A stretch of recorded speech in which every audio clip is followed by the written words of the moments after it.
जितनी खामोशी से अकेले काम कर सकते हो उतना काम करो। अपना काम अच्छाई और खुशी से करते रहो। खुद का काम स्वयं करते रहो। अकेले रहकर खुद को सुधार। यहां इस दुनिया में कोई भी तेरा नहीं है।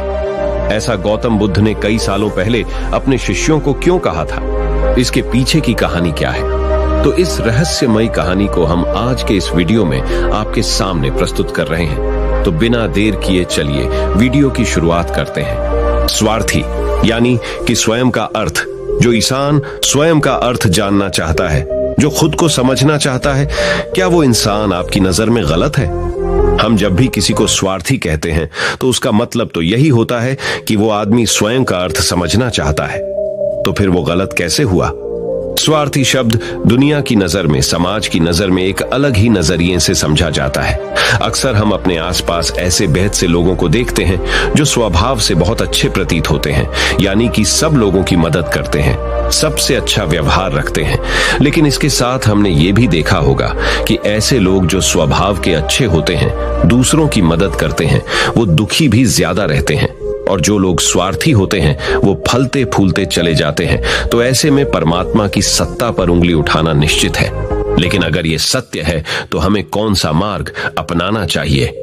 क्या हम भी दूसरों के जैसे बन जाएं? पता नहीं आप में से कितने लोग ये मानते हैं कि अच्छे लोग जीवन में बहुत दुखी रहते हैं, लेकिन इसके पीछे का सत्य क्या है? अगर हम इसके पीछे का सत्य नहीं जानेंगे, नहीं पहचानेंगे, तो कहीं ना कहीं हमारा अवचेतन मन भी बुराई की तरफ झुक जाएगा। इसीलिए अपने मन में ऐसे विचार पनपने से पहले इस बात की पूरी सच्चाई, पूरा निष्कर्ष निकाल लें, ताकि भविष्य में आपको अपने अच्छे होने पे पश्चाताप ना हो, दुख ना हो। आज की जो बौद्ध कहानी मैं आपको सुनाने वाला हूं, उसमें आपको 5 ऐसे तरीके पता चलेंगे जिसके माध्यम से अगर आप कर्म करते हैं तो आप अच्छे कर्म भी कर पाएंगे और दुखी भी नहीं होंगे। एक गांव में आनंद नाम का एक युवक रहता था। उसका भरा पूरा परिवार था।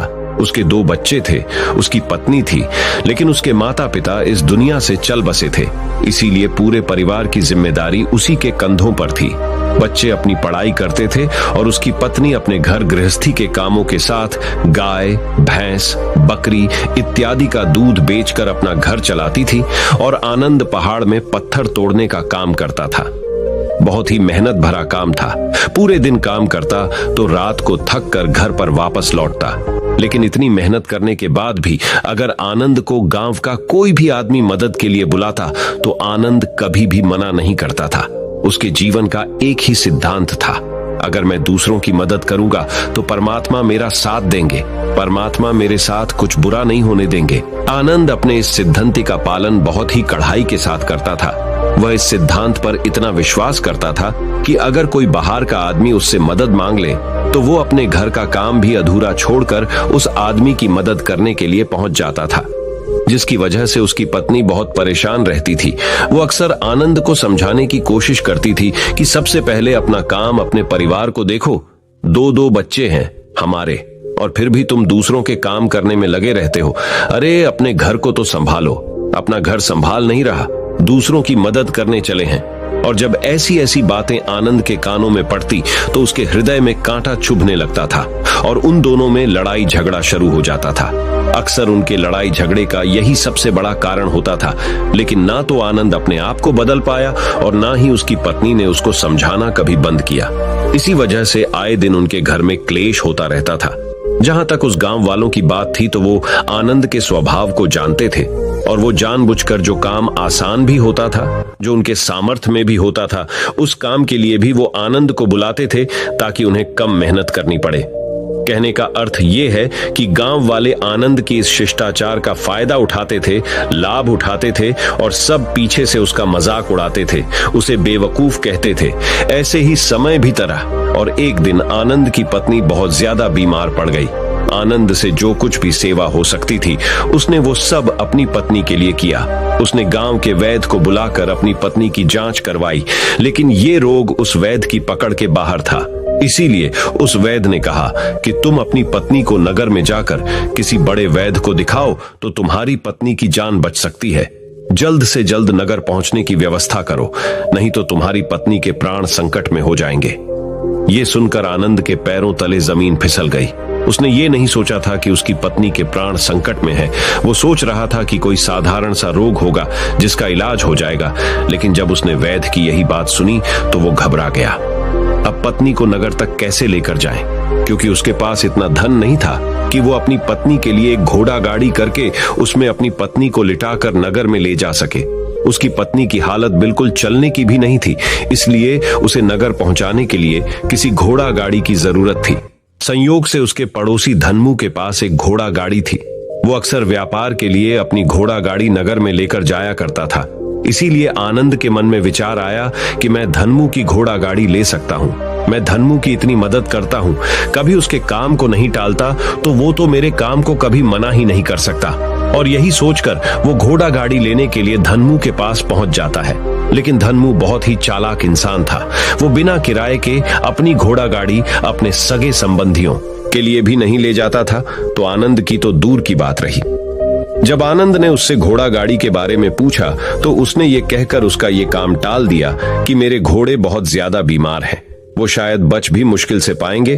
5 दिनों से वो कुछ नहीं खा रहे, तो ऐसे में बेचारा घोड़ा गाड़ी लेकर कहा, नगर तक पहुंच पाएगा। हाँ, अगर तुम कुछ धन की व्यवस्था कर सकते हो तो मैं अपने एक मित्र की घोड़ा गाड़ी तुम्हारे लिए मंगवा सकता हूँ। ये सुनकर आनंद परेशान और चिंतित हो गया, क्योंकि उसके पास धन तो था ही नहीं। इसका मतलब उसकी पत्नी बड़े नगर में वैद्य के पास इलाज के लिए पहुंच ही नहीं पाएगी। उलझन भरे हुए विचार लिए हुए जब आनंद वापस आ रहा तो उसने एक दिल दहलाने देने वाला दृश्य देखा। उसने देखा कि धन्मू के घोड़े, जो धन्मू के अनुसार बीमार थे और कुछ खा भी नहीं रहे थे, वहीं घोड़े गांव का ही एक युवक उसकी बाट से खोलकर बाहर ला रहा था और गाड़ी में उसको जोत रहा था। ये देखकर पहले तो आनंद को कुछ समझ में नहीं आया। उसके बाद जब आनंद ने उस युवक से पूछा तो उसने बताया कि धन्मू ने ये घोड़ा गाड़ी उसे किराए पर दी है। ये सुनकर आनंद का दिल टूट गया। उसने कभी सपने में भी नहीं सोचा था कि उसका सबसे अच्छा मित्र धन्मू उसके साथ ऐसा कर सकता है। हालांकि ये इस बात पर दुखी होने का वक्त नहीं था, इसीलिए आनंद वहां से जल्दी से लौट जाता है और गांव के ही एक सेठ के पास जाकर कुछ धन उधार लेकर धन्मू को दे देता है। धनु अपने मित्र की घोड़ा गाड़ी मंगवा देता है, जिसके बाद वो अपनी पत्नी को वैद्य के पास नगर में ले जाता है। जब उसकी पत्नी का इलाज चल रहा था तो आनंद यही सोच रहा था कि एक वो दिन था जब धन्मू की बेटी बीमार हो गई थी और धन्मू यहाँ पर नहीं था, तो मैं पूरी रात वैद्य जी के पास उसके लिए बैठा रहा था। उसकी देख रेख की थी, उसकी सेवा की थी। इतने दिनों तक धन्मू नहीं आया था, तब मैं ही उसके परिवार की देख रेख किया करता था। हाय, कैसा दुर्भाग्य है ये, जिसके लिए मैंने इतना कुछ किया। उसने एक घोड़ा गाड़ी देने से मुझे मना कर दिया, और वो भी तब जब मेरी पत्नी जिंदगी और मौत के साथ खेल रही थी। कुछ देर बाद वैद्य बाहर आकर आनंद को एक बहुत बुरी खबर देता है। वो आनंद को बताता है कि उसकी पत्नी को कर्क रोग हो चुका है और इसका कोई भी इलाज नहीं है। उसके पास कुछ समय ही शेष बचा है। ये सुनकर आनंद दुखी होकर वहीं जमीन पर बैठ गया। उसकी पूरी दुनिया उजड़ने वाली थी और उसे कोई रास्ता नजर नहीं आ रहा था। कुछ समय बाद उसकी पत्नी चल बसी और अब दोनों बच्चों की जिम्मेदारी उसके कंधों पर आ गई थी। लेकिन यहाँ पर आनंद के सारे सिद्धांत टूट चुके थे, उसके सारे भरम खत्म हो चुके थे। अब उसके दिमाग में एक ही बात थी कि अच्छा, कर्म करने से परमात्मा साथ नहीं देता, बल्कि जो बुरे लोग हैं वो लोग फलते फूलते हैं, और इस बात का मैं सबसे बड़ा गवाह हूं। ये विचार अक्सर उसके दिमाग में चलते रहते थे और इसी वजह से उसका मन धीरे धीरे संन्यस्त हो गया, देश दुनिया से दूर हट गया। और एक दिन ऐसा भी आया जब वो अपने बच्चों को अपने रिश्तेदारों के पास छोड़कर इस देश दुनिया को त्याग कर एक सन्यासी बनने के लिए घर से निकल पड़ा। उसने गांव में किसी को कुछ नहीं बताया। किसी को नहीं पता था कि आनंद अचानक कहां गायब हो गया। सन्यास की दीक्षा लेने के लिए वो एक बौद्ध भिक्षु के पास पहुंचता है। बौद्ध भिक्षु उस समय ध्यान में बैठे हुए थे। ध्यान से बाहर आने के बाद वो बड़े ध्यान से आनंद के चेहरे को देखते हैं और उससे सन्यासी बनने का कारण पूछते हैं। इस पर आनंद उन्हें अपनी पूरी आप बीती सुना देता है और कहता है कि हे महात्मा, इस दुनिया से मुझे कुछ भी हासिल नहीं हुआ। मेरा मन इस दुनिया से विरक्त हो चुका है। जब अपने दोस्तों ने ही मेरा साथ नहीं दिया तो इस दुनिया में रहने का क्या मतलब। और इसी वजह से मैं सन्यासी बनना चाहता हूँ। ये सुनने के बाद बौद्ध भिक्षु ने उपदेश देना शुरू किया। उन्होंने कहा कि याद रखना बेटा, जीवन से विरक्त होकर सन्यासी बनना तुम्हें परम सुख तक कभी नहीं पहुंचा सकता, परमानंद तक कभी नहीं पहुंचा सकता। तुम दुनिया से आपने मन पर एक बोझ लेकर विरक्त हुए हो। तुम दुनिया से परमात्मा की खोज करने के लिए विरक्त नहीं हुए हो। इस भ्रम में कभी मत रहना। तुम संसार से विरक्त हुए हो क्योंकि संसार ने तुम्हें धोखा दिया, ऐसा तुम्हें लगता है। इसीलिए तुम परमात्मा पे कभी विश्वास नहीं कर पाओगे और ना ही उन पर अपनी पूर्ण आस्था बना पाओगे। इसीलिए सन्यासी होने का भी तुम पूरा लाभ कभी नहीं उठा पाओगे। सन्यासी होने का लाभ तब मिलता है जब हमारी प्रभु में, परमेश्वर में, परमात्मा में पूर्ण आस्था बन जाती है। मैं तुमसे पूछता हूं, या तुम्हारी आस्था परमात्मा में है? ये सुनकर आनंद कहता है कि हे महात्मा, मैं तो दुनिया देखकर आया हूं कि जो बुरे कर्म करता है वो फलता फूलता है, और जो अच्छा काम करता है उसे कुछ भी नहीं देता। परमात्मा उसे दुखी दुख देता है। इसीलिए मैं परमात्मा पर अपनी पूर्ण आस्था कैसे बना सकता हूं? ये सुनकर उस बौद्ध भिक्षु ने कहा कि यही तो मैं तुम्हें समझाना चाहता हूं कि तुम पूरी ऊर्जा अपनी सन्यासी जीवन में लगाओ और उसके बाद भी तुम्हें फल प्राप्त ना हो तो तुम्हें कैसा लगेगा। इसीलिए किसी की भी मदद करने के लिए मैं 5 सिद्धांत तुम्हें बताता हूं। ये 5 सिद्धांत समझकर संसार में वापस लौट जाओ और संसार में एक ग्रस्त जीवन जियो। उसके बाद ही सन्यासी जीवन का उदय होता है। जब हम अपने ग्रस्त जीवन को पूर्ण रूप से समझ लेते हैं और अपनी जिम्मेदारियों का निर्वाह कर देते हैं।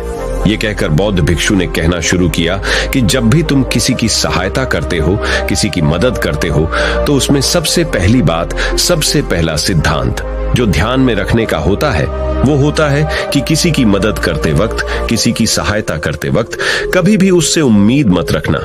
ये मत सोचना कि आज मैंने इसकी सहायता कर दी, मदद कर दी, तो कल बदले में ये भी मेरी सहायता करेगा, मेरी मदद करेगा। अगर तुम ऐसा सोचोगे तो तुम्हें जीवन में दुखों का सामना करना ही पड़ेगा, क्योंकि एक नहीं तो दूसरा, या दूसरा नहीं तो तीसरा, कोई ना कोई तुम्हारी उम्मीद जरूर तोड़ेगा। और वास्तविकता में वो मदद या वो सहायता नहीं होती, वो हमारे लालच का ही एक रूप होता है। हम उसकी सहायता या मदद निर्भर तरीके से नहीं कर रहे हैं। हमारे मन में लालच का भाव है, हमारे मन में बदले का भाव है। हम ये सोचकर मदद करते हैं कि इसकी मदद कर देता हूं तो कल ये मेरा भी मदद करेगा, और यही लालच हमें अक्सर उन लोगों की मदद करने पर विवश करता है जो किसी ना किसी रूप में धनवान होते हैं, क्योंकि हमें लगता है कि कल ये आदमी धन के द्वारा मेरी मदद कर सकता है। और इसीलिए जिस इंसान को वास्तविकता में मदद की आवश्यकता है, हो सकता है वो गरीब हो, लेकिन हमारा मन अपने लालच के वशीभूत होकर उसकी मदद कभी नहीं करेगा। इसीलिए किसी की मदद और किसी की सहायता करने के अपने विचार को विस्तार दो। केवल एक प्रकार के वर्ग के लिए अपनी सहायता या अपनी मदद पेश मत करना, उन सब के लिए समान होनी चाहिए। जरा सोचो, एक तरफ तुम्हारा मित्र हो जिसके पास धन है, संपदा है, और दूसरी तरफ कोई गरीब औरत हो जो भूखी बैठी हुई है। तुम्हारा दोस्त तुमसे कहता है कि यार आज तो खाने के लिए अच्छे अच्छे पकवान मंगवा लो बाजार से, और दूसरी तरफ वो औरत तुमसे 2 सूखी रोटी मांग रही है, तो तुम किसकी मदद करोगे? कौन मदद का हकदार सबसे पहले है? सबसे पहले हमारा कर्तव्य बनता है कि उस औरत की भूख मिटाए, लेकिन अक्सर इंसान ऐसे नहीं सोचता। वो अपने दोस्त को तो खिला देगा, उसको तो बाजार से बहुत महंगी वस्तु मंगा के दे देगा, लेकिन किसी गरीब को उसकी भूख मिटाने के लिए पैसा या धन नहीं देगा। दूसरी बात जो ख्याल में रखने की है वो ये कि सहायता करते वक्त हमारा लालच कभी भी उसके साथ नहीं जुड़ना चाहिए। अक्सर हम जब किसी की मदद करते हैं तो हमारा लालच और हमारा स्वार्थ उसके साथ जुड़ा होता है, और हम अपनी भविष्य की योजना तैयार करके उस आदमी की मदद करते हैं।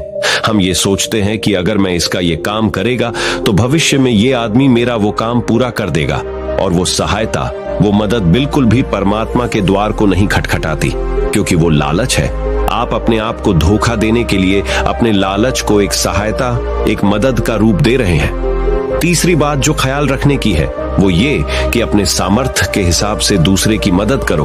कभी भी एक ग्रस्त आदमी को किसी की इतनी सहायता नहीं करनी चाहिए जिससे कि उसका परिवार और उसके बच्चे कष्ट में जीवन बिताएं। सबसे पहला फर्ज हमारा होता है अपने परिवार को सुखी रखना, उनकी जरूरतें पूरी करना और उसके बाद दूसरों की मदद करना आता है। लेकिन कुछ लोग दूसरों की मदद पहले करते हैं और अपने परिवार को मदद कम देते हैं, जिससे कि परिवार में लड़ाई झगड़े आए दिन पनपते रहते हैं। और ये सब हम समाज में देखते रहते हैं अपने आसपास।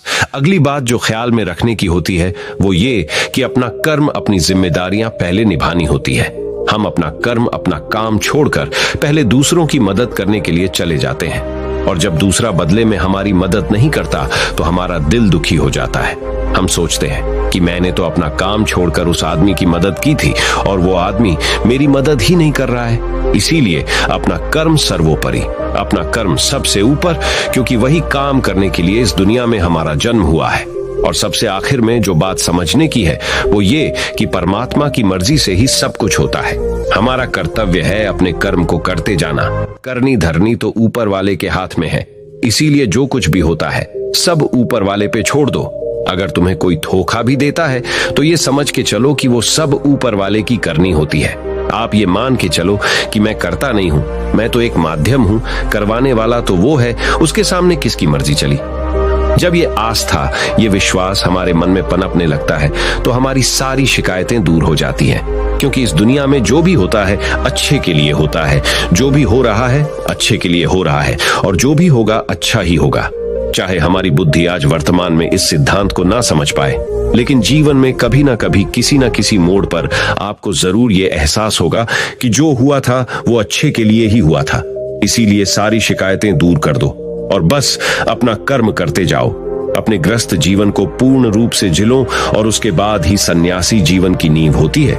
इसके बाद बौद्ध भिक्षु ने आनंद को कहा कि वापस अपने गांव लौट जाओ, अपनी बेटियों को वापस लेकर आओ, उन्हें पालो पोसो, अपने बच्चों को वापस लेकर आओ, दूसरी शादी कर लो, लेकिन बच्चों का पालन पोषण अच्छे तरीके से करो। ये सुनकर आनंद अपने बच्चों के साथ अपने गांव में वापस लौट आता है। गांव में किसी को खबर नहीं थी कि आनंद कहां पर गया हुआ था और वो क्या ज्ञान लेकर वापस लौटा है। लेकिन अगले दिन सुबह सुबह गांव वालों ने आनंद के चेहरे पर एक अलग ही चमक, एक अलग ही आभा पाई। तो इस कहानी से हमें यह सीख मिलती है कि दूसरों के पीछे भागने से अच्छा है अकेले रहकर अपने आप को सुधारो और अपनों का काम बड़े ही खुशी से करो, और शांत रहकर अपने आप की दिमाग की मनस्थिति को सुधारो।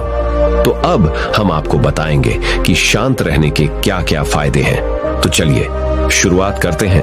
हर तरफ शोर शराबे और भाग दौड़ के बीच खामोशी की अपनी अलग ही खासियत है। आपने कई कविताओं में भी पढ़ा होगा कि मौन रहकर एक दूसरे की बात को समझना सबसे सुंदर संवाद है। लेकिन क्या आप ये जानते हैं कि चुप रहने के अपने शारीरिक और मानसिक फायदे भी हैं? विशेषज्ञ मानते हैं कि मौन यानी शांत रहने से व्यक्ति अधिक दिमागदार और उत्पादक बनने की ओर अग्रसर होता है। इससे उसके मानसिक और शारीरिक स्वास्थ्य दोनों में सुधार हो सकता है। मौन धारण करने का महत्व आज हम जिस युग में जी रहे हैं उसमें टेक्नोलॉजी एक महत्वपूर्ण भूमिका निभाती है। जहां लोग एकांत की खोज में लगे रहते, वो खुद को इन्हीं टेक्नोलॉजी को कहीं गुम कर देते हैं। लेकिन मौन को मन में बैठाने की दिशा में पहला कदम यह है कि आप अपने मानसिक स्वास्थ्य को अन्य सभी पहलुओं से बढ़कर समझें और फिर उन तकनीकों को शामिल करने का सचेत प्रयास करें जो आपको मौन रहने की आत्मीय उदारता और शक्ति का अनुभव करने की अनुमति दे। गाड़ियों के बेतहाशे हॉर्न से लेकर आसपास बजने वाले म्यूजिक, ऑन डिमांड शो और लोगों की छटर पटर से लेकर आपकी बिल्डिंग के ऊपर से उड़ते हुए हवाई जहाज की आवाज तक, हर तरफ एक घना शोर है जिसमें दूसरों की तो क्या, कभी कभी खुद की भी आवाज नहीं सुन पाते।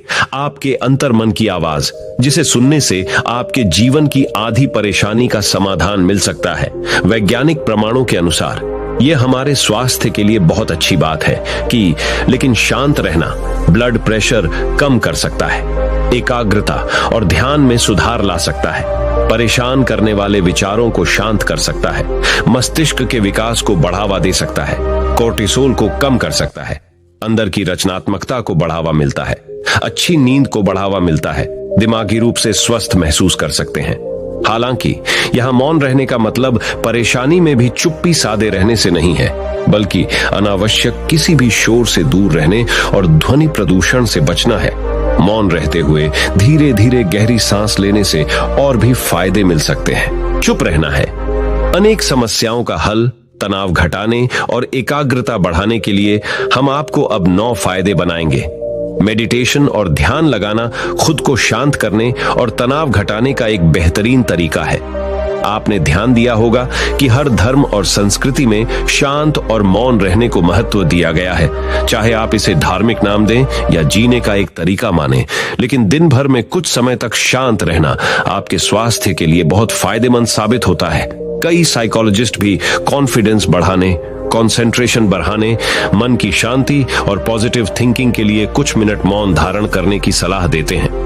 जब हम कुछ समय मौन या चुप रहते हैं तो हमें खुद से बात करने का मौका मिलता है। हम चिंतन मनन करते हैं, जिससे हमारा मन शांत होता है, दिमाग रिलैक्स रहता है और हमारा दिमाग नई ऊर्जा और विचारों से भरता है।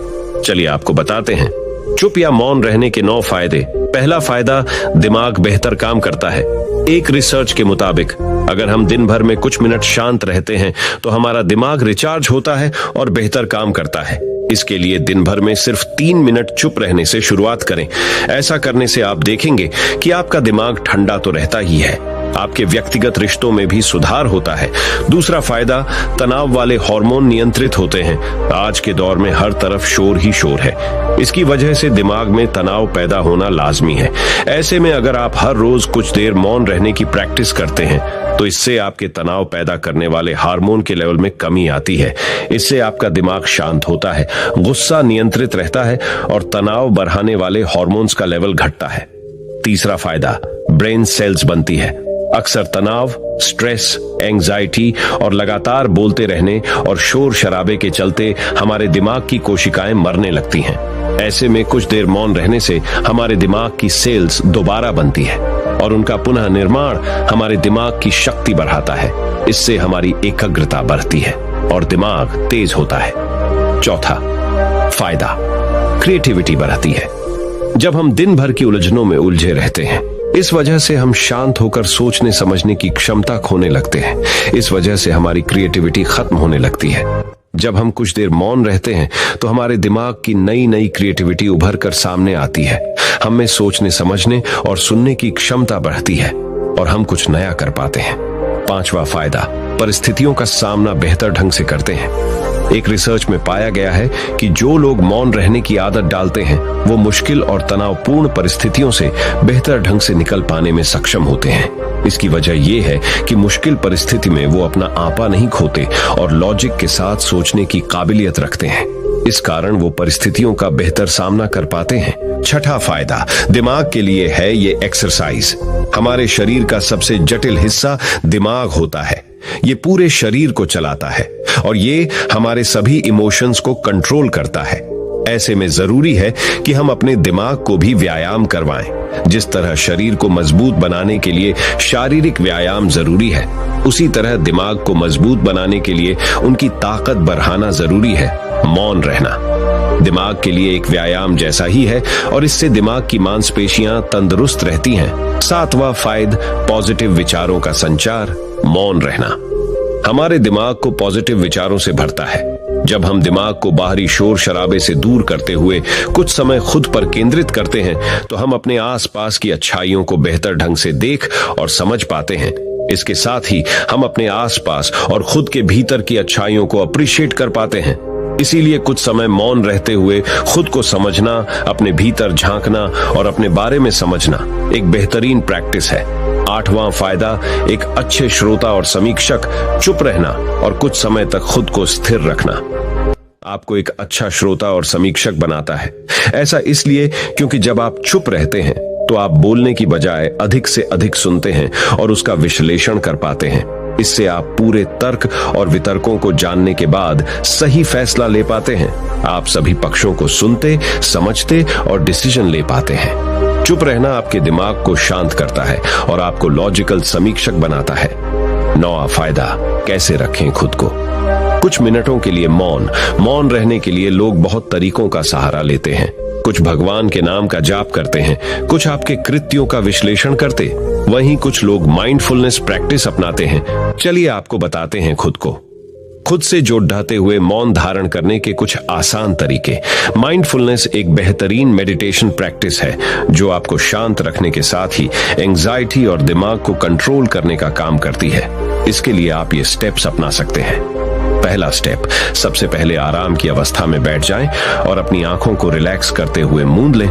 दूसरा स्टेप, अब अपनी सांसों पर पूरा ध्यान केंद्रित करें।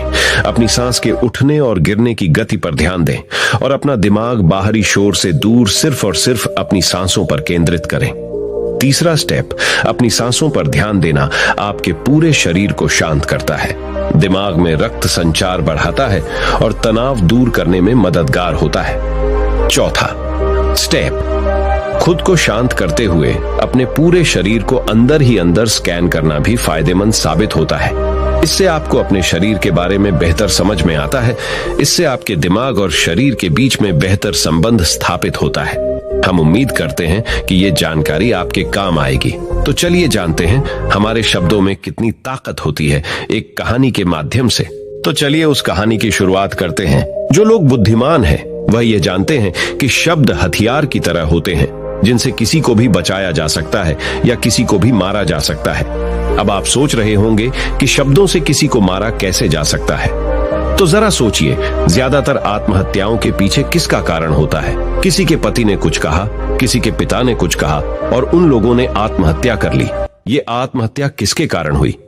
वो पीड़ित के मन को इतना दुखी कर गए कि उसके मन से वो दुख सहना और ज्यादा बर्दाश्त करना नामुमकिन हो गया और इसी वजह से उन्होंने आत्महत्या कर ली। ऐसे ही आपके शब्द किसी को नया जीवन प्रदान कर सकते हैं। जब कोई आदमी उदास होता है या दुखी होता है तो आपके शब्द उसमें एक नया जोश, एक नया उत्साह भर सकते हैं और एक हारा हुआ आदमी अपने जीवन में एक नई शुरुआत कर सकता है, सिर्फ शब्दों के माध्यम से, हमारी वाणी के माध्यम से। तो अब तक आप ये तो समझ ही गए होंगे कि हमारे शब्द हमारे जीवन को किस तरह निर्धारित करते हैं। शब्दों में कितनी ताकत होती है और किसी से बात करते वक्त हमें कितनी सावधानी से अपने शब्द सुनने चाहिए। आज की जो बौद्ध कहानी मैं आपको सुनाने वाला हूं, उसमें आपको सीधे सीधे तौर पर कुछ ऐसे तरीके पता चलेंगे, कुछ ऐसी परिस्थितियां पता चलेंगी जहां पे आपको हमेशा चुप रहना चाहिए। कुछ परिस्थितियों में अगर आप कुछ नहीं बोलेंगे तो वही आपके लिए सबसे ज्यादा बेहतर होगा। इससे पहले कि आप इस कहानी में खो जाएं, इस चैनल को सब्सक्राइब जरूर कर लें। तो चलिए कहानी शुरू करते हैं। एक बार की बात है, एक युवा लड़का एक बार एक बौद्ध भिक्षु के पास पहुंचा। वो काफी परेशान लग रहा था और उसने बौद्ध भिक्षु से जाकर पूछा कि हे महात्मा, मैं अपने आप से परेशान हूँ, अपने आप से दुखी हूँ। बाहरी रूप से मुझे कोई दुख नहीं है, मैं धन धान्य संपन्न हूँ, मुझे कोई शारीरिक रोग भी नहीं है, लेकिन मैं खुद से परेशान रहता हूँ, अपने मन से परेशान रहता हूँ। अक्सर मेरी बातों को मेरा कोई भी दोस्त गंभीरता से नहीं लेता है और ना ही मेरे परिवार के लोग मेरी किसी बात को गंभीरता से लेते हैं। मैं जो कुछ भी सलाह देता हूँ या तो वह उसे मजाक में उड़ा देते हैं या फिर उसे गंभीरता से लेते ही नहीं है। मेरी बातों को कोई गंभीरता से क्यों नहीं लेता है? क्यों मेरी बातों पर कोई अमल नहीं करता? क्यों मेरी बातों में कोई रुचि नहीं दिखाता? क्या कारण है? कृपया मुझे बताने का कष्ट करें और मेरे मन के इस दुख को दूर करें। यह सुनकर बौद्ध भिक्षु ने कहा कि आज सुबह मैं चालित ध्यान करके वापस आ रहा था। रास्ते में कुछ कौवे कांव कांव कर रहे थे और वहीं पर जब मैं चलता हुआ कुछ दूर आया तो मुझे एक मोर की मधुर आवाज सुनाई दी। ये सुनकर अचानक मेरे मन में ख्याल आया कि कौवे कितना कांव कांव करते हैं, कितना बोलते रहते हैं, लेकिन कोई भी प्राणी कौवे की आवाज को पसंद नहीं करता। मोर हमेशा सही परिस्थिति के हिसाब से बोलता है। जब भी बारिश होने वाली होती है और बादल गरजते हैं और बारिश होने की आशंका होती है, ऐसे में मोर अपनी मधुर आवाज में गाता है जो सभी को प्रिय होता है, सभी को अच्छा लगता है। ऐसे ही अगर इंसान सही परिस्थिति के हिसाब से सही शब्द बोले, सही वाणी बोले, तो वही वाणी दूसरों के लिए संगीत हो जाती है, संगीत बन जाती है और दूसरे लोग तुमसे सम्मोहित हो जाते हैं और वहीं पर तुम्हें सब लोग गंभीरता से लेने लगते हैं। और दूसरी तरफ अगर तुम यूं ही बेफिजूल ऐसे ही बोलते रहते हो, बिना किसी बात के बोले चले जाते हो, तो फिर तुम्हें कोई गंभीरता से नहीं लेता। तुम उस कौवे की भांति हो जाते हो जिसकी वाणी कोई पसंद नहीं करता और बाद में तुम्हें दुख होता है कि तुम्हें कोई गंभीरता से क्यों नहीं लेता। इसीलिए अपने शब्दों को बेहद बुद्धिमानी के साथ इस्तेमाल करना सीखो। अगर तुम नहीं सीखोगे तो समाज में तुम्हें कोई सम्मान या कोई गंभीरता से नहीं लेगा। ये सुनकर वो युवा लड़का बोला कि हे महात्मा, मैं जानता हूं कि मैं ज्यादा बोलने की बीमारी से ग्रस्त हूं, मुझे इतना नहीं बोलना चाहिए, लेकिन मैं अपने आप पे काबू नहीं रख पाता और ना ही मैं इतना बुद्धिमान हूं कि मैं अपने शब्दों को नाप तोल कर बोल सकूं। मैं तो किसी से बात करते वक्त इतना सोचता भी नहीं कि मुझे अपने शब्द किस तरह इस्तेमाल करने हैं। कृपया करके कुछ ऐसी परिस्थितियां बता दीजिए जहां पर मुझे कम बोलना है या फिर बोलना ही नहीं है, हमेशा चुप रहना है। अगर आप मेरा ऐसे मार्गदर्शन कर सकते हैं तो मेरा जीवन आसान हो जाएगा और मुझे ज्यादा दिमाग या अपनी बुद्धि लगाने की भी जरूरत नहीं पड़ेगी। ये सुनकर बौद्ध भिक्षु ने मुस्कुराते हुए कहा कि बेटा, वैसे तो इंसान को हर परिस्थिति में सोच समझकर ही बोलना चाहिए, लेकिन अगर वो हमेशा होश में नहीं रह पाता है, ध्यान में नहीं रह पाता है, तो मैं तुम्हारे दैनिक जीवन की कुछ ऐसी परिस्थितियां बता रहा हूं जहां पर तुम्हें हमेशा चुप रहना है। अगर तुम ऐसी जगहों पर कुछ बोलोगे तो जहां तुम्हारा अपमान ही होगा या फिर तुम्हें कोई गंभीरता से नहीं लेगा।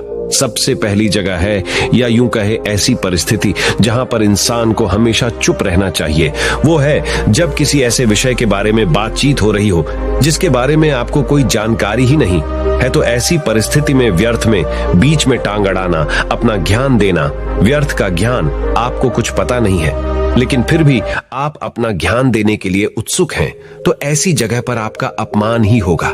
जरा तुम खुद सोचो, जब कोई बीमार आदमी अपनी बीमारी के बारे में चर्चा कर रहा हो और आपको उस बीमारी के बारे में कोई भी ज्ञान नहीं है, लेकिन फिर भी आप व्यर्थ में, बेकार में उसे ऐसी ऐसी औषधियों बता रहे हैं जिनका उसकी बीमारी से कोई तालमेल ही नहीं है, तो ऐसे में आप अपनी प्रतिष्ठा अपने हाथों से खो रहे होते हैं और आपको पता ही नहीं होता। ऐसी परिस्थिति में आदमी को हमेशा सुनना चाहिए। ध्यान से सुनना भी एक कला होती है। अगर आप सुनने का दिखावा करेंगे तो कहीं ना कहीं सामने वाले आदमी को ये एहसास हो जाता है कि ये मेरी बात पूरे ध्यान से नहीं सुन रहा है। इसीलिए जब आपको किसी विषय के बारे में पूरी तरह से जानकारी ना हो तो वहां पर केवल अपने कान लगाना ही ज्यादा महत्वपूर्ण होता है, ज्यादा जरूरी होता है। आप उस इंसान की बातें ध्यान से सुन सकते हैं और इसी बीच आप दोनों के बीच एक संबंध पैदा होगा और उस संबंध सच्चा होगा, क्योंकि आपने उसके बात को बड़े ही ध्यान से सुना है और इस बात का पता सामने वाले को भी होता है। तो हम बिना कुछ बोले, सिर्फ सुनने मात्र से किसी को अपना दोस्त बना लेते, अपना मित्र बना सकते हैं। इस बात को हमेशा ध्यान में रखना। दूसरी जगह जहां इंसान को हमेशा चुप रहना चाहिए वो है खाना खाते वक्त। खाना इंसान को हमेशा चुप रहकर खाना चाहिए, मौन रहकर खाना चाहिए।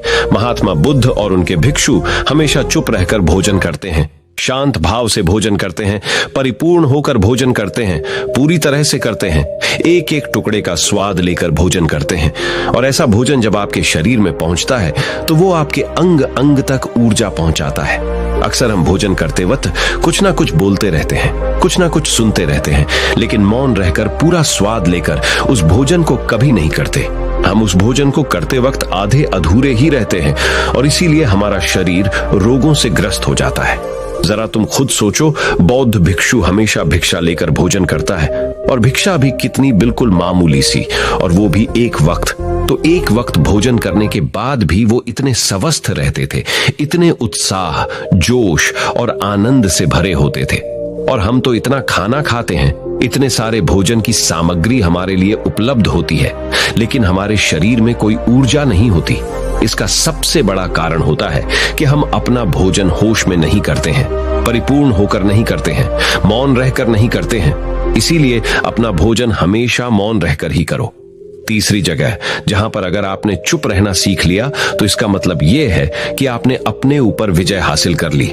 जी हाँ, गुस्से में शांत रहना या चुप रहना इतना आसान नहीं होता है। अक्सर हम गुस्से से भरकर कुछ ऐसे शब्द या अपशब्द बोल जाते हैं जिसका पछतावा हमें हमेशा बाद में होता रहता है। लेकिन जुबान से निकला हुआ शब्द वापस नहीं हो सकता, उस शब्द को मिटाया भी नहीं जा सकता। अब वो जिंदगी भर हमारे दामन से जुड़ चुका है और वो गुस्से में बोला गया। अब शब्द हमारे मन को समय समय पर बेचैन करता रहता है, दुखी करता रहता है। लेकिन गुस्से के वक्त चुप रहना सीखना भी एक बहुत बड़ी कला होती है। गुस्से में आदमी का अपने ऊपर काबू कहां रहता है, अपनी इंद्रियों को वश में कहां रख पाता है। इसीलिए इस कला को आप तभी सीख सकते हैं जब आप गुस्सा भी होश में रहकर कर पाए। जब भी आपको गुस्सा आए, आपके दिमाग में सिर्फ एक ही बात आए कि मुझे चुप रहना है। मुझे किसी से कुछ गाली गलौच नहीं करना, किसी को कोई अपशब्द नहीं बोलना। और जब ये विचार गुस्से के साथ जुड़ जाता है और धीरे धीरे ये आदत बन जाता है, तो आप अपने गुस्से को भी काबू में करना सीख जाते हैं। जब भी कभी गुस्सा आए तो किसी को कुछ बोलने की बजाय कुछ शारीरिक व्यायाम करना शुरू कर। उछलना, भागना, दौड़ना, जिम करना, कुछ भी। आप ऐसा व्यायाम कर सकते हो जिसमें आपका शरीर थक जाए। आप पाएंगे कि जब आपका शरीर थक जाता है तो आपका मन भी शांत हो जाता है। आपने उस गुस्से की ऊर्जा को एक सकारात्मक रूप दे दिया। और यही बुद्धिमान व्यक्ति की पहचान होती है, जो दूसरों के तानों से भी अपना घर बना लेता है, अपनी कामयाबी के रास्ते निकाल लेता है। वही सच में बुद्धिमान आदमी है। जो जहर को भी दवा बनाकर इस्तेमाल करना सीख जाए, वही असली बुद्धिमान होता है। चौथी जगह जहां आप चुप रहेंगे तो आपके लिए वही सबसे ज्यादा बेहतर होगा, वही आपको सम्मान दिलाएगा। चौथी जगह है जब चार लोग आपस में बैठकर बातें कर रहे हो, कोई बैठक कर रहे हो, तो वहां पर जब चार लोग बात कर रहे होते हैं तो चारों लोग एक साथ तो बात कर नहीं सकते। एक बार में एक व्यक्ति बोलेगा और तीन सुनेंगे, तभी वो बैठक कामयाब हो पाएगी, तभी वो चर्चा सही रूप में आगे बढ़ पाएगी। लेकिन अगर कोई आदमी ऐसा बैठा हुआ है जो बीच में ही दूसरे की बात काटकर अपनी बात को ऊपर रखना चाहता है, तो ऐसे में वो चर्चा या वो बैठक आपको कहीं नहीं पहुंचाएगी और चारों लोगों के बीच आप सबसे मूर्ख कहलाओगे। अगर आपको अपनी बात कहनी है तो सामने वाले को अपनी बात पूरा करने दो, उसके बाद अपने विचार रखो। यही एक भद्र पुरुष या फिर कहीं अच्छे आदमी की पहचान होती है। और आखिरी जगह, अगर हमारे माता पिता हमें कुछ कह देते हैं, हमारे बड़े बुजुर्ग हमें किसी बात पर डांट देते हैं या हमें थप्पड़ भी मार देते हैं, तो ऐसी जगहों पे आपका चुप रहना ही उनके प्रति सम्मान दिखाएगा, उनके प्रति आदर का भाव व्यक्त होगा।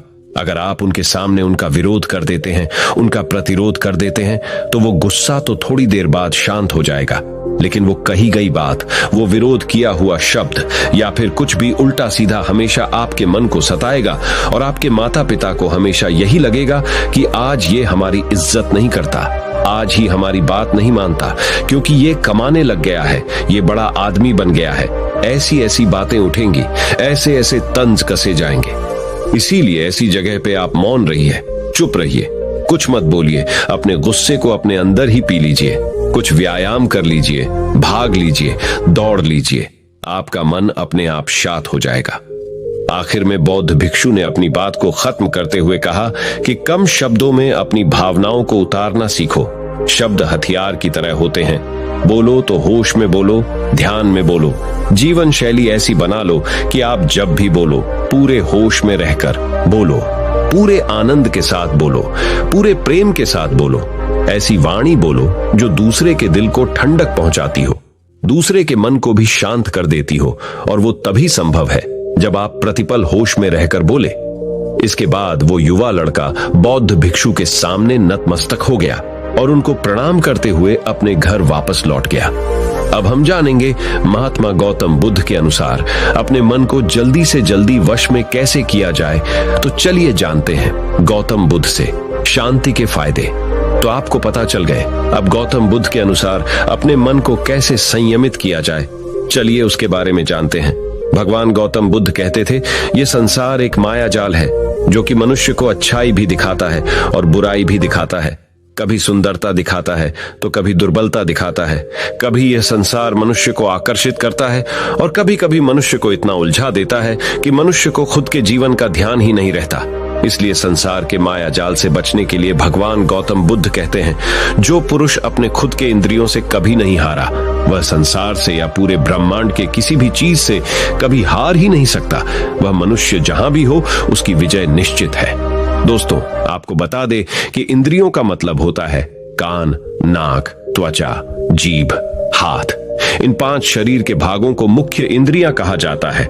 इन इंद्रियों को जो पुरुष या स्त्री अपने मन से संयमित कर पाते हैं, वह पुरुष या स्त्री बड़ी ही आसानी से संसार के महासागर को पार कर लेते हैं। यानी कि किसी भी चीज से वह आकर्षित नहीं होते और अपना कर्म बड़े ही विश्वास के साथ करते रहते हैं। ऐसे ही मनुष्य संसार में या इस लोक में या परलोक में बार बार विजयी होते रहते हैं। तो चलिए जानते हैं कि हमारे मन को कैसे वश में किया जाए ताकि हम इस संसार के माया जाल में फिर से ना फंसे।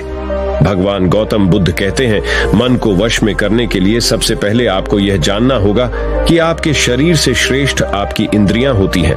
आपकी इंद्रियों से श्रेष्ठ आपका मन होता है और आपके मन से श्रेष्ठ आपकी बुद्धि होती है और अंततः बुद्धि से श्रेष्ठ आपका आत्मा होता है और आत्मा से भी श्रेष्ठ परमात्मा होते हैं, यानी भगवान होते हैं। तो अगर आपके मन को वश में करना है तो सबसे पहले आपकी बुद्धि में यह विचार करें कि मैं आज से बुरे कामों के बारे में सोचूंगा भी नहीं और मेरे अच्छे काम विश्वास से करता रहूंगा।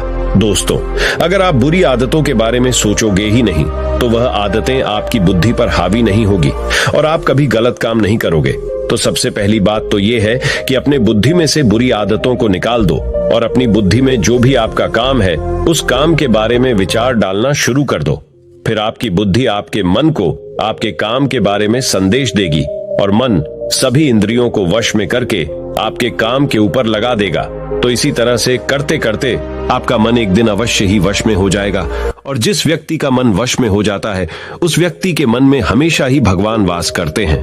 तो देखा दोस्तों, मन को वश में करने के लिए सबसे पहले आपको अपनी बुद्धि को अपने काम के बारे में ज्ञान देना होगा और बुद्धि में से बुरी आदतों को बिल्कुल निकलना होगा, यानी कि उनके बारे में सोचना ही छोड़ना होगा।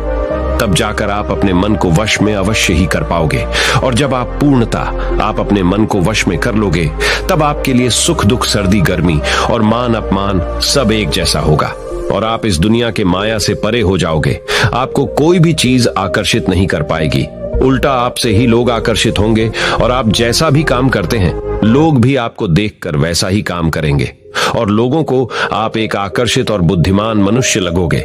इसलिए हमारे भागवत गीता में भगवान कृष्ण ने यह कहा है कि मन का सारा खेल है, मन के हारे हार है और मन के जीते जीत है। ऐसा ही हमारे भगवान बुद्ध ने और ना जाने कितने सफल लोगों ने कहा है। भगवान बुद्ध ने कहा है कि जिसने अपने मन को वश में कर लिया है उसकी जीत को देवता भी हार में नहीं बदल सकते हैं। अर्थात मन को वश में करने का नाम ही आत्म संयम है, जिसका अर्थ है अपने आप को वश में करना, अर्थात मन वचन और कर्म पर अधिकार प्राप्त करना, ताकि शरीर से कोई अशुभ कार्य न होने पाए, जिससे कोई अपशब्द न निकले और मन में कभी अशुभ विचार न उठने पाए। यदि मनुष्य अपनी इंद्रियों का प्रयोग उचित ढंग से करता है तो ही उस मनुष्य को दूसरों को ज्ञान देने का अधिकार है। यदि उसका अपने मन पर अधिकार नहीं है, उचित और अनुचित का ज्ञान नहीं है, तो वह मनुष्य के पद से गिरकर अन्य योनियों में गिने जाने योग्य हो सकता है। एक कथन है कि हम जैसा सोचते हैं वैसा ही बन जाते हैं। वास्तव में यह विचार नहीं अपितु विचारों का संसार है। हमारी सोच और विचारों का प्रभाव हमारे मन पर गहरा असर छोड़ देता है। मनुष्य के मन में विचार ही बार बार उभर कर आते हैं जो मनुष्य को दिशा देने का काम करते हैं। विचार ही मस्तिष्क को गति प्रदान करते हैं और गलत विचार क्रोध की ओर जाने को विवश करते हैं। यह हमारी भूल है कि हम सोचते हैं कि वचनों की कोई शक्ति नहीं है। संसार में जो भी हुआ, जो भी हो रहा है और जो भी होगा सब हमारे कर्म के प्रभाव से हुआ है और जो हो सकता है और आगे जो होगा वह कर्म की शक्ति से होता है, वह विचारों की शक्ति होती है। यदि हमारे अंदर आत्म संयम नहीं है तो आत्मिकता का धन हमारे हाथ नहीं आ सकता है। हम इंद्रियों के जाल में फंसकर पहले तो निर्मल होंगे, फिर अपमानित होते हुए पहले अपना अनिष्ट करेंगे और फिर किसी और का करेंगे। ये सच है कि जो लोग दूसरों के लिए सोचते हैं उनका मन विश्वासपूर्ण विचारों का स्रोत है। इसलिए यदि बुराई से बचना हो तो अपनी दिशा को भलाई की और मोद्धा देना चाहिए। वास्तव में यदि आप जीतना ही चाहते हैं तो सबसे पहले आत्म संयम की आदत डाल लें, क्योंकि संयम का अर्थ ही है अपनी बिखरी हुई शक्तियों को निश्चित दिशा देना। मान लीजिए जिस कार्य को नहीं करना है और जब उसे ही करने के लिए मन आकर्षित करता है तो आप उसे प्रयास पूर्वक रोकने के लिए मन बना लें। उसे ही आत्म संयम कहते हैं। संयम का अर्थ है जब हम आकर्षणों की ओर जाने के लिए हमारा मन सहज रूप से रुक जाए। गांधी जी ने कहा था कि अनुशासन और बलिदान के बिना मुक्ति की आशा नहीं की जा सकती है। लेकिन यह बात भी सच है कि लोग अक्सर गुस्से में विवेक शून्य होकर तुरंत अपने आत्म संयम को गुस्से में खो देते हैं। यह सच है कि समय बीतने के साथ लोगों के आत्म संयम में भारी कमी आई है। इसके गंभीर परिणाम सामने भी आए हैं। इसलिए आत्म संयम की उपयोगिता को किसी भी हाल में कम नहीं आंका जा सकता है। लेकिन यह भी सच है कि शुरुआत में आत्म संयम का मार्ग थोड़ा कठिन लगता है। अर्थात मन को वश में करने का नाम ही आत्म संयम है। मनुष्य को मिली हुई शक्तियों को निश्चित दिशा देना संयम कहलाता है। तो दर्शकों, उम्मीद है कि आपको मन को वश में करने का उपाय और शांति के फायदे और कहां कहां आपको शांत रहना है, इसके बारे में इस वीडियो के माध्यम से पता चला होगा। और मुझे यह आशा है कि आप अवश्य ही अपने मन को वश में करोगे और जिंदगी के सभी क्षेत्रों में अवश्य ही सफल होकर अपने परिवार का नाम रोशन करोगे। ऐसी ही और गौतम बुद्ध की प्रेरणादायक सीख लेने के लिए हमारे चैनल को फॉलो करें। और यह वीडियो आपको पसंद आया हो तो हमारे चैनल को सब्सक्राइब कीजिए और इस वीडियो को एक लाइक कीजिए और इस वीडियो को जितना हो सके उतना अपने दोस्तों के साथ शेयर करें। मिलते हैं हमारे अगले वीडियो में। नमो बुद्धाय।